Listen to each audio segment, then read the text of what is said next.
Asing mendengar rasul-rasul itu berkata-kata dalam bahasa mereka. Ayat 7, mereka semua tercengang-cengang dan heran, lalu berkata, bukankah mereka semua yang berkata-kata itu orang Galilea? Lah ini kan mereka kan orang Galilea. Kenapa mereka bisa bicara dengan bahasa kita? Bahasa apa yang mereka ungkapkan? Di ayat yang ke-9. 1, 2, 3. Kita orang Parsia, Media, Elam, penduduk Mesopotamia, Yudea dan Kapadokia, Pontus dan Asia, Frigia dan Pamfilia, Mesir dan daerah-daerah Libya yang berdekatan dengan Kirene, pendatang-pendatang dari Roma, baik orang Yahudi maupun penganut agama Yahudi, orang Kreta dan orang Arab. Kita mendengar mereka berkata-kata dalam bahasa kita sendiri tentang perbuatan-perbuatan besar yang dilakukan Allah. Ya, saudara yang terkasih dalam Tuhan, kita melihat apa yang terjadi dalam peristiwa itu. Ya, mereka semua tercengang-cengang. Ya, kaget, heran, kok bisa seperti itu ya? Ya, jadi bahasa itu mereka mengerti, bukan bahasa yang tidak dimengerti. Ya, apa arti ini? Apa arti mereka bisa berbahasa-bahasa seperti itu? Ya, saya bukan orang Sumba. Kalau tiba-tiba saya berkhotbah dengan bahasa Sumba, nah ini kok bisa? Padahal nggak pernah belajar, kira-kira begitu. Tiba-tiba kemudian saya bahasa Alor, kemudian bahasa yang belum pernah saya pelajari. Kalau mungkin bahasa Jawa karena saya pernah belajar sedikit-sedikit, itu kan dibuat-buat Pak Pendeta. Dia memang istrinya orang Jawa kan begitu. Tapi bahasa yang keluar bukan bahasa yang pernah saya tahu. Loh, kok bisa seperti itu? Apa artinya? Nah, tetapi orang lain menyindir, sedang mabuk oleh anggur manis. Jadi kalau kita lihat respon manusia tentang pencurahan Roh Kudus, ada yang kagum, terheran-heran, takjub luar biasa, kemudian percaya kepada Tuhan. Tetapi ada yang nyinyir. Ya ini nyinyir ya. Oh, mereka sedang mabuk itu. Mereka rasukan roh lain itu. Selalu ada yang tanggapannya negatif. Itu fakta. Nah, bagaimana dengan kita sebagai anak-anak Tuhan? Jangan sampai peristiwa-peristiwa di mana Allah menyatakan kuasanya, Allah menyatakan kemuliaannya, tetapi kita tanggapi secara negatif. Jangan sampai kita menanggapi secara negatif karya Allah. Itu sangat berbahaya. Tetapi hendaklah kita kagum dan bertanya, apa artinya ini Tuhan? Apa gerangan ini Tuhan? Dan semakin membuat kita percaya kepada Dia, semakin membuat kita berserah kepada Dia, semakin kita takjub kepada Dia, kagum kepada Allah. Saudara kagum kepada Allah, amin. Kagum kepada Tuhan kita, amin. Walaupun doa belum terkabulkan, tetap amin ya. Atau karena doa-doa kita belum dikabulkan Tuhan, kemudian kita ganti Tuhan saja gitu ya. Jangan ada yang ganti Tuhan ya, bahaya ya. Saudara yang terkasih dalam Tuhan, dalam kisah para rasul ini ya, kita kenal dengan hari Pentakosta, hari pencurahan Roh Kudus. Nah, ini nubuatan dari seorang nabi, yaitu Nabi Yoel, telah berbicara bahwa akan terjadi pencurahan Roh Kudus. Dan kemudian Yesus juga menyampaikan ya, waktu Dia akan naik ke surga, Dia berkata kepada murid-murid supaya mereka menantikan waktu pencurahan itu. Nah, hari Pentakosta adalah hari ke-50 setelah kebangkitan Tuhan Yesus. Ya, 50 hari setelah bangkit dari kematian, dan 10 hari setelah kenaikan ke surga.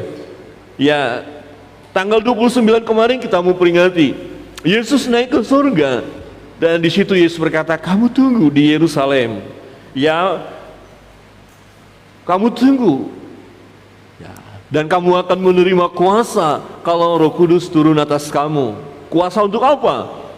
Menjadi saksi Kristus, untuk memberitakan perkara-perkara yang besar tadi, yang dahsyat itu, dan memberitakan Injil kebenaran itu. Saudara yang terkasih dalam Tuhan, siapakah Roh Kudus ini? Nah, Roh Kudus adalah pribadi ketiga dari Allah Tritunggal. Ya, kita percaya Allah Bapa, Allah Anak, dan Allah Roh, yaitu Roh Kudus. Ya, Bapa mengutus putranya yang tunggal, yaitu Yesus Kristus. Ya, untuk apa dia datang? Mau menyelamatkan, mencari dan menyelamatkan yang hilang. Dan untuk itu Yesus mati di kayu salib. Dan kemudian dia naik ke surga, duduk di sebelah kanan Allah Bapa. Dan Bapa mengutus Roh Kudus, ya, ke dalam dunia. Allah Tritunggal, Allah Bapa, Anak, dan Roh Kudus. Allah yang Esa, Tuhan kita, tapi dalam wujud tiga pribadi. Jangan bingung tentang ini, karena ada banyak mulai bingung. Kalau saudara lihat diskusi-diskusi di YouTube, di TikTok segala macam, wah Allah kalian tiga, ya tiga tapi satu. Ya dia bingung, ya silakan, terserah. Tapi kita jangan bingung. Bapak Ibu bingung tidak? Percaya kepada Allah Bapa, Anak, dan Roh Kudus? Minggu yang lalu kita bilang Allah kita tiga, amin. Amin, tapi satu, jangan langsung tiganya saja. Tiga tapi satu. Ya. Wah, kok bisa? Bisa. Karena memang itu faktanya. Ya. Itu faktanya. Dan Roh Kudus itu dicurahkan setelah 10 hari dari kenaikan Tuhan Yesus ke surga. Kita lihat dalam Kisah Para Rasul 1 ayat 4 itu. Pada suatu hari ketika ia makan bersama-sama dengan mereka, ia melarang mereka meninggalkan Yerusalem dan menyuruh mereka tinggal di situ menantikan janji Bapa. Ya, yang demikian katanya telah kamu dengar daripadaku. Jadi Bapa yang menjanjikan bahwa seorang penolong akan dikirim, diutus setelah Yesus naik ke surga. Di ayat 8 berkata, tetapi kamu akan menerima kuasa kalau Roh Kudus turun ke atas kamu, dan kamu akan menjadi saksiku di Yerusalem dan di seluruh Yudea dan Samaria dan sampai ke ujung bumi. Roh Kudus turun atas kamu, kamu menerima kuasa. Kuasa untuk apa? Menyaksikan perbuatan-perbuatan Tuhan yang besar, yang luar biasa. Dan peristiwa itu terjadi setelah 10 hari Yesus naik ke surga, yang hari ini kita peringati. Hari ini kita memperingati pencurahan Roh Kudus. Dan pencurahan Roh Kudus itu terjadi satu kali. Ya, tidak berulang-ulang kali. Tetapi dalam memperingatinya, kita tiap tahun memperingatinya. Ya. Di dalam Kisah Para Rasul 2 ayat 4 tadi, maka penuhlah mereka dengan Roh Kudus setelah menunggu 10 hari. Ada tradisi gereja-gereja menantikan 10 hari mereka khusus doa, ya, tiap malam. Nah, doa tiap malam bukan supaya meminta Roh Kudus turun, karena Roh Kudus sudah turun. Jangan salah mengerti nanti, oh kita berdoa 10 hari supaya Roh Kudus turun atas kita. Tidak perlu, karena Roh Kudus sudah turun. Nanti akan kita lihat, ya, bagaimana Roh Kudus itu ada di dalam diri seseorang. Ya, tetapi perlu juga kita ambil waktu doa, ya, memperingati pencurahan Roh Kudus. Jadi kita memposisikan diri kita seperti murid-murid yang sedang menantikan Roh Kudus, dan mereka berharap, ya, bahwa penantian mereka tidak sia-sia pada waktu itu. Tetapi ketika kita lakukan hal itu, bukan lagi peristiwanya seperti itu. Kita hanya mengenang, kita hanya mau fokus, ya, menyembah Dia. Kita tahu bahwa Roh Kudus sudah turun, dan hanya mau menikmati persekutuan, menikmati ibadah, menikmati bagaimana kita merendahkan diri di hadapan Allah. Dan memang ada tanda-tanda, ya, yang terjadi bagi umat Tuhan, bagi gereja-gereja yang melakukan doa semalaman itu, ya. Ya, ada, saudara bisa lihat di YouTube, ya, mereka yang live bisa ikutin. Dan Sekali lagi saya katakan, waspada juga. Ya, apakah itu dari Roh Kudus atau apakah itu bukan dari Roh Kudus? Tapi tidak bisa kita menghakimi. Jangan sampai itu karya Roh Kudus kita bilang itu orang itu mabuk. Orang Kristen itu mabuk, itu gereja itu mabuk. Wah, apa itu lakukan ibadah seperti itu? Ya, biar masing-masing ya mempersembahkan kepada Tuhan dan Tuhan yang memberikan penilaian.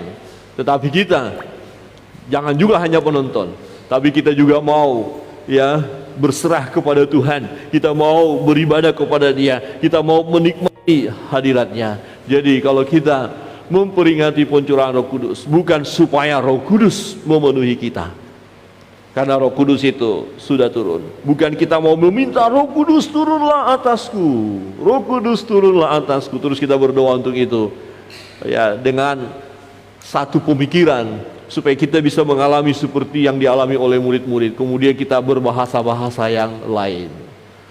Itu bisa terjadi, kita bisa dalam doa berbahasa-bahasa lain, tetapi itu bukan satu keharusan. Ya, itu karunia yang Tuhan berikan kepada kita. Maka penuhlah mereka dengan Roh Kudus, penuhlah mereka, dihinggapilah mereka oleh Roh Kudus. Ya, lalu mereka mulai berkata-kata dalam bahasa lain seperti yang diberikan oleh Roh itu kepada mereka untuk mengatakannya. Jadi saat pencurahan Roh Kudus, ya salah satu tanda adalah murid-murid berbahasa roh yang sering kita dengar. Ya, kenapa disebut bahasa roh? Sebenarnya bahasa lidah, glosolali. Jadi lidah mereka bergetar begitu saja. Mereka tidak memikirkan saya mau bicara apa ya, saya mau ngomong apa ya, ini untuk rasul-rasul. Tidak. Mereka hanya dalam suasana penantian itu. Ketika ada lidah-lidah api hinggap kepada mereka, mulai mereka berbicara. Lidah mereka bergetar begitu saja. Tetapi yang mengerti adalah orang-orang di sekitar mereka, paham apa yang mereka katakan. Dan yang memberi bahasa itu adalah Roh itu sendiri. Ditaruhnya kepada rasul-rasul. Kemudian rasul-rasul mulai bicara. Jadi mereka bukan mengarang, ya, bukan membuat satu narasi yang indah yang sedemikian rupa untuk mengagungkan, enggak.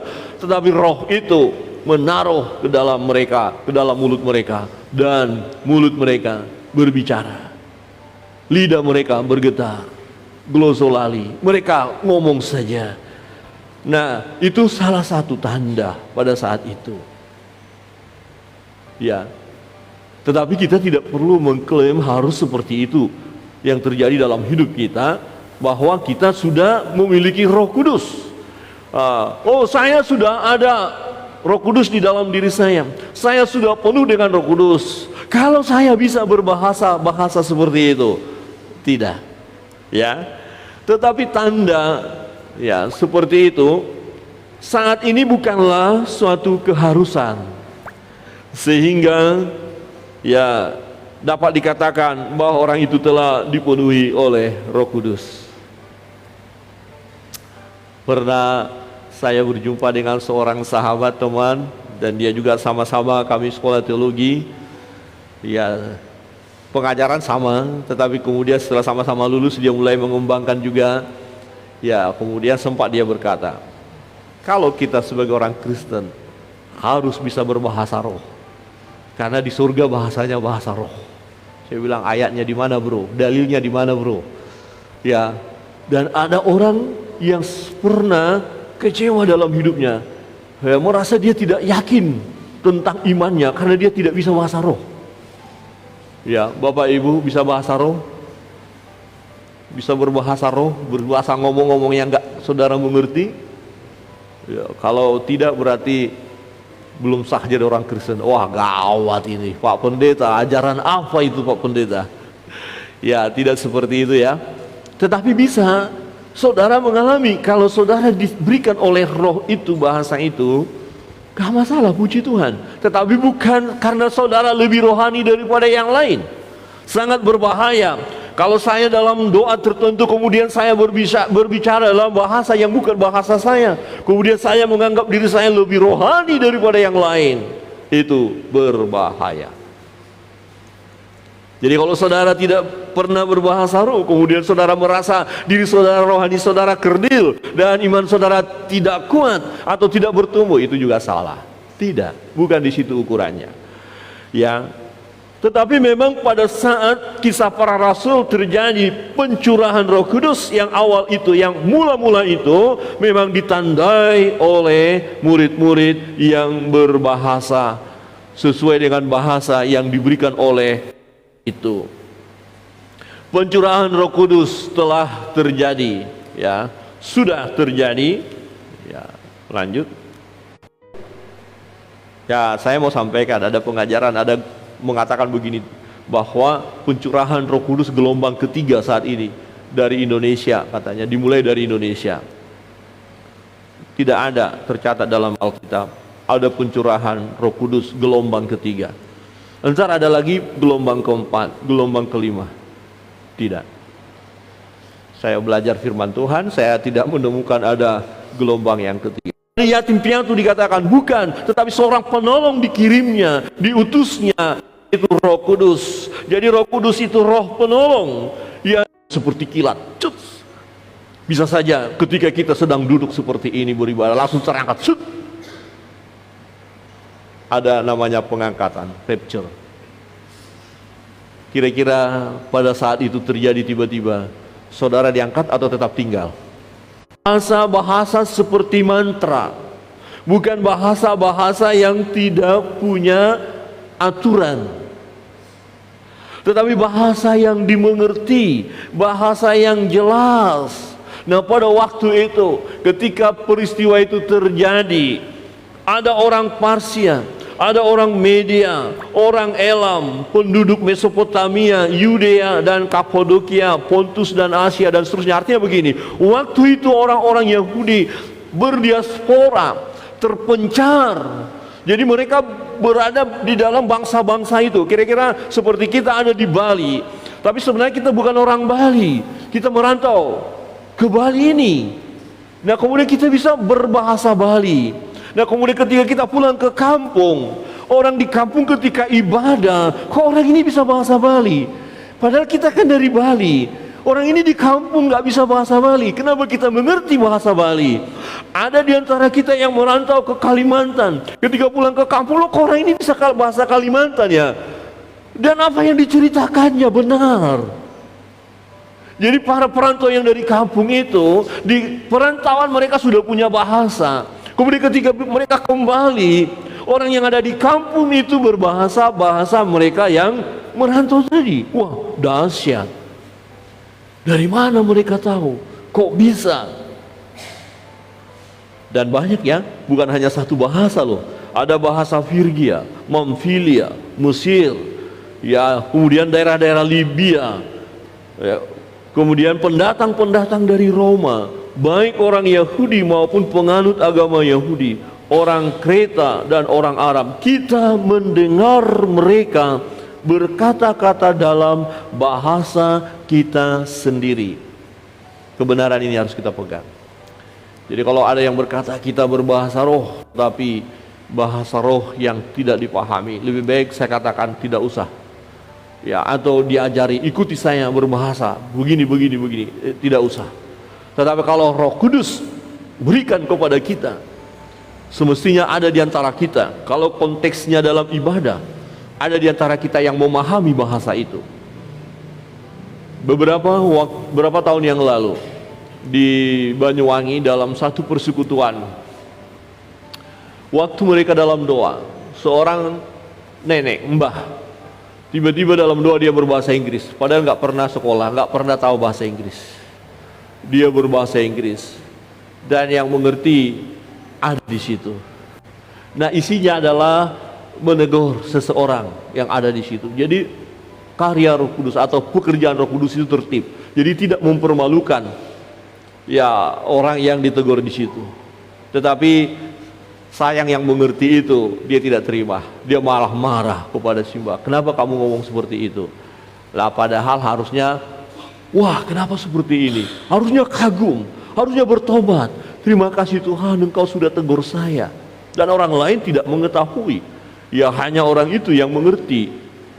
Jadi jalannya, ya ibadah atau terlaksananya, atau pada saat peristiwa berbahasa-bahasa lain, suasananya tertib, suasananya ya tidak gaduh, tetapi semua mengalami suasana yang baik, indah, tertib. Ya, itu satu contoh, dan saya katakan seperti itu bahasa, ya bahasa yang diberikan oleh Roh itu. Ya, saya nggak tahu apakah ada di antara kita pernah mengalaminya. Ya, atau kalau secara pribadi, ya kita sendiri waktu berdoa akhirnya lidah kita gemetar, getar, kita mulai ngomong dalam suasana doa. Tetapi saudara merasakan hadirat Tuhan, merasakan kuasa Tuhan bekerja. Ya, dan itu untuk membangun diri saudara. Jangan takut juga kalau mendapatkan hal itu. Ya, waktu saudara mulai bergumul, ada sesuatu pergumulan saudara, kemudian saudara berdoa, dan Alkitab berkata kita tidak bisa lagi berkata-kata secara kata-kata kita, dan Roh Kudus menolong kita menyampaikan kepada Bapa apa yang kita alami. Dalam kitab Roma nanti kita belajar, Roh Kudus menolong kita menyampaikan ya segala persoalan pergumulan kita, karena kita tidak tahu lagi caranya berdoa. Karena begitu beratnya mungkin masalah yang kita alami, kita sudah berdoa meminta, akhirnya hanya berdiam dan kemudian seperti ngoceh begitu saja. Tetapi kita bisa rasakan dalam suasana doa dan ada kelegaan.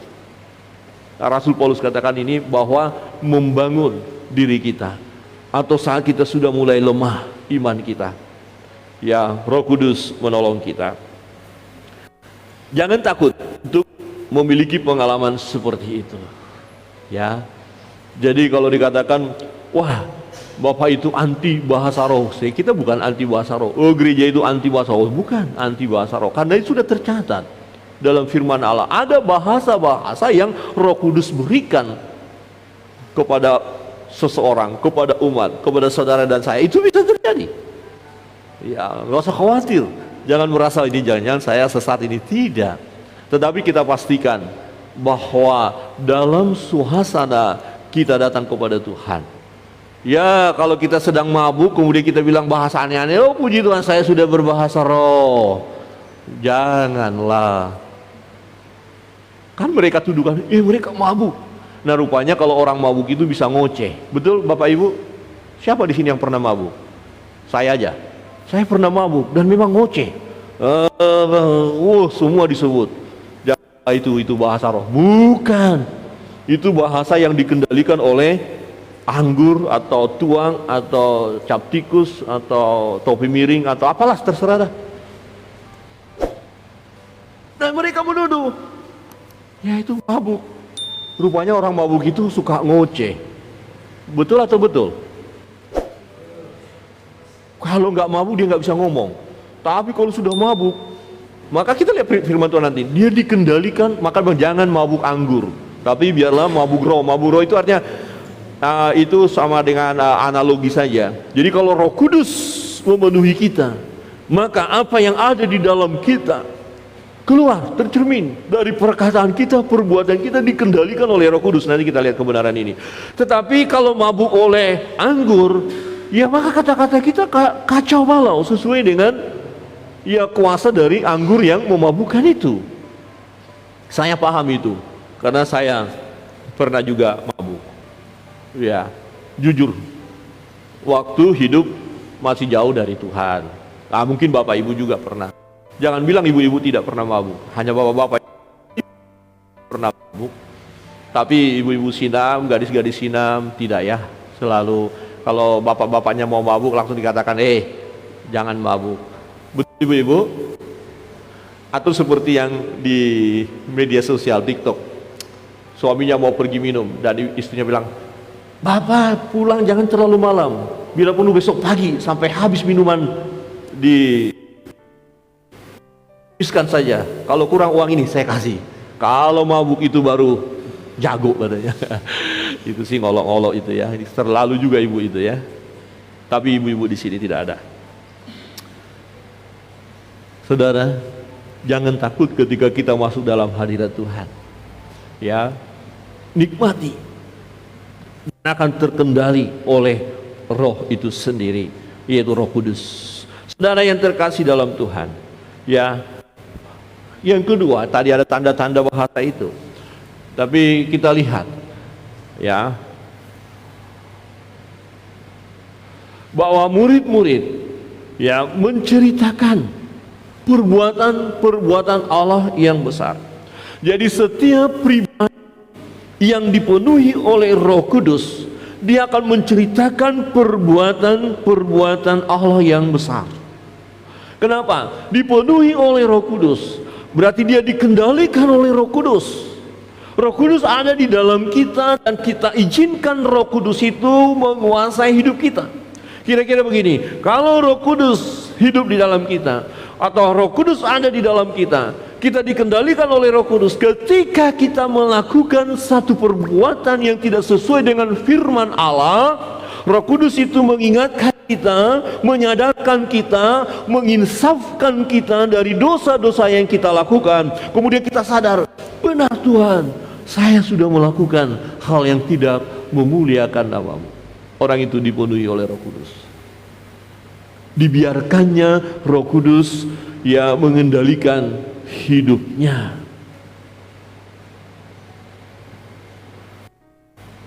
Mereka menceritakan perbuatan besar yang dilakukan oleh Allah. Roh Kudus menolong kita untuk hal itu. Ya. Dipenuhi oleh Roh Kudus. Setiap orang yang penuh dengan Roh Kudus, hidupnya dipimpin oleh Roh Kudus itu sendiri. Itu maksudnya. Kemudian kita ya bisa introspeksi diri sebagai pengikut Kristus. Hari ini kita memperingati pencurahan Roh Kudus. Apakah benar hidup saya sudah dikendalikan oleh Roh Kudus? Atau mungkin bertanya, apakah Roh Kudus ada di dalam diri saya? Apakah saya dipenuhi oleh Roh Kudus? Jadi ciri khas dari orang yang dipenuhi oleh Roh Kudus, hidupnya dipimpin oleh Roh Kudus. Hidupnya dipimpin oleh Roh itu sendiri. Dan dari perbuatannya kita tahu orang itu dipimpin oleh Roh Kudus atau tidak. Hidupnya dikontrol atau dikendalikan oleh Roh Allah. Dia tahu apa yang harus dia lakukan, mana yang baik yang harus dilakukan, mana yang tidak baik yang harus ditinggalkan. Ya, dipenuhi oleh Roh Kudus. Orang yang dipenuhi oleh Roh Kudus, dia melakukan perbuatan-perbuatan yang benar. Roh Allah yang mengendalikan hidupnya. Dan itulah pekerjaan Roh Kudus, menolong kita. Pertanyaannya bagi kita, ya, apakah kita sudah dipenuhi oleh Roh Kudus? Bisa minta tolong ya. Apakah saudara sudah dipenuhi oleh Roh Kudus? Sudah penuh Roh Kudus kah? Atau roh lain yang menguasai kita? Siapa yang mengendalikan hidup kita? Siapa yang mengontrol hidup kita? Apakah diri kita sendiri, egonya kita? Ya, apakah kita izinkan roh itu mengendalikan hidup kita? Sekali lagi, salah satu contoh adalah ketika kita melakukan hal yang salah, yang keliru, kita kemudian sadar, aduh Tuhan, saya keliru. Seringkali orang berkata, oh ini hati nurani dikatakan. Kalau belum percaya atau bukan orang Kristen, mungkin dulu kita berkata, oh hati nuraninya begitu bekerja, diingatkan. Tapi hati nurani manusia kan sudah rusak total karena manusia sudah jatuh ke dalam dosa. Nah, hati nurani ini dibaharui oleh karena Roh Kudus ada di dalam diri seseorang itu. Jadi kita berkata, Tuhan ingatkan saya, Roh Kudus bekerja, ya. Dan sejak kapan saudara dan saya dipenuhi oleh Roh Kudus? Ini penting. Sudah adakah Roh Kudus di dalam kita? Sudahkah kita dipenuhi oleh Roh Kudus? Sudahkah Roh Kudus berdiam di dalam kita? Ya. Roh Kudus berdiam di dalam diri seseorang saat dia percaya dan menerima Yesus sebagai Tuhan dan Juru Selamatnya secara pribadi. Saudara percaya kepada Yesus, amin? di dalam diri saudara berdiam Roh Allah, yaitu Roh Kudus itu. Wow, luar biasa bukan? Yakinkah akan hal itu? Amin. Ada Roh Tuhan di dalam kita? Ada Roh Kudus di dalam kita? Luar biasa. Ya, ini baru keren ya. Jadi ingat, kita bukan orang-orang yang sembarangan. Di dalam ini ada Roh Kudus. Berdiam dikatakan. Ya, tidakkah kamu tahu tubuhmu adalah bait Allah? Arti bait Allah, rumah Allah, Allah ada di dalamnya.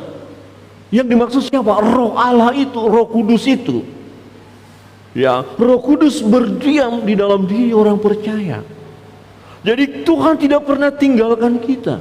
Sejak saudara dan saya percaya Yesus, Roh Kudus berdiam di dalam kita dan dimeteraikan, menempel dan tidak keluar masuk. Dan itulah jaminan.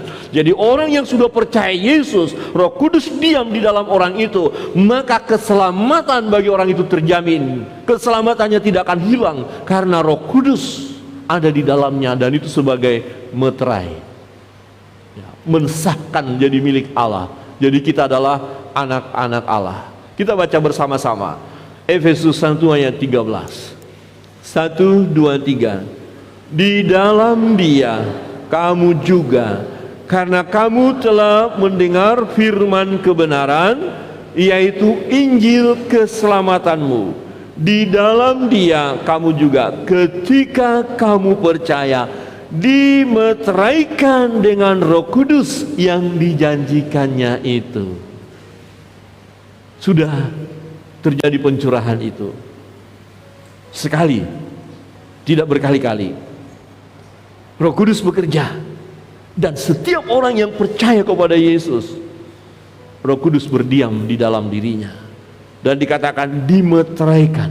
Kita dimeteraikan oleh Roh Kudus sebagai milik Allah. Yang percaya kepada Yesus diberi kuasa untuk menjadi anak-anak Allah. Yang percaya, tandanya apa? Roh Kudus dimeteraikan, dicap, sah, permanen. Wow, dahsyat, luar biasa. Ayat 14, 1, 2, 3. Dan Roh Kudus itu adalah jaminan bagian kita sampai kita memperoleh seluruhnya, yaitu penebusan yang menjadikan kita milik Allah untuk memuji kemuliaan-Nya. Roh Kudus ada di dalam kita.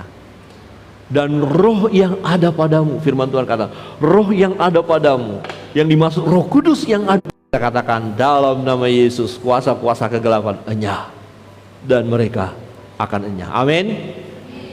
Jadi tidak lagi berdiam roh-roh jahat itu di dalam kita. Dan jangan kasih kesempatan kepada